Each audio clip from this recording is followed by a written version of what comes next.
नमस्कार दोस्तों, हमारे YouTube चैनल फन स्टडी में आपका स्वागत है। पिछली कक्षा में हम स्वर के कॉन्सेप्ट को ख़त्म कर चुके थे। आज हमें पढ़ना है व्यंजन। व्यंजन क्या है?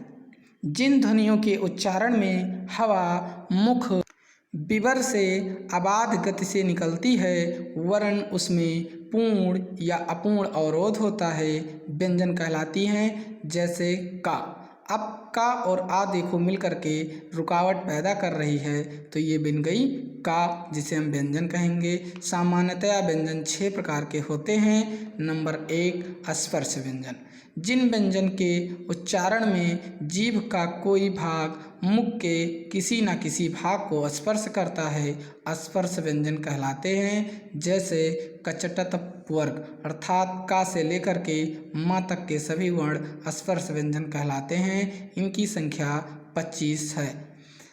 नंबर 2, अनुनासिक व्यंजन। जिन व्यंजन के उच्चारण में वायु नासिका अर्थात नाक मार्ग से निकलती है, अनुनासिक व्यंजन कहलाते हैं। जैसे अंगा, इया, अड़ा, ना और मा। नंबर 3, अंतस्थ व्यंजन।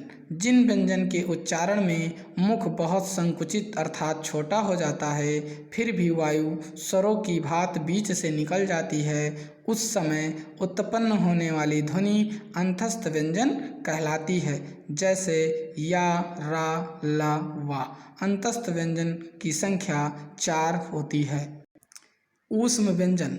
जिन व्यंजन के उच्चारण में एक प्रकार की गर्माहट या सुरसुराहट सी प्रतीत होती है, उन्हें ऊष्म व्यंजन कहते हैं। जैसे तालव्य सा, मूर्धन्य सा, दंत सा और हा। ये 4 होते हैं। 5 नंबर पर उच्छिष्ट व्यंजन। जिन व्यंजनों के उच्चारण में जीभ की उल्टी नोक ताल को छू करके झटके से हट जाती है, उन्हें उच्छिष्ट व्यंजन कहते हैं। जैसे डा और ढा। इन्हें हम द्विगुण व्यंजन भी कहते हैं। क्या कहते हैं? द्विगुण व्यंजन भी कहते हैं। नंबर 6, संयुक्त व्यंजन। जिन व्यंजन के उच्चारण में अन्य व्यंजन की भी सहायता लेनी पड़ती है, उन्हें संयुक्त व्यंजन कहलाते हैं।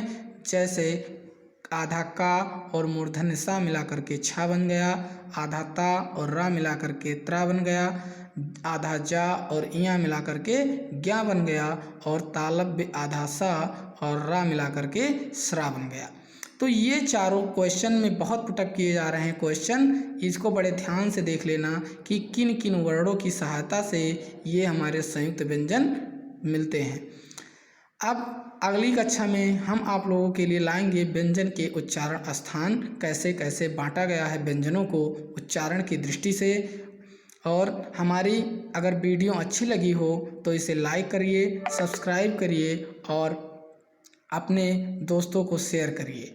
अगली क्लास होगी उच्चारण की दृष्टि से व्यंजन के प्रकार। धन्यवाद।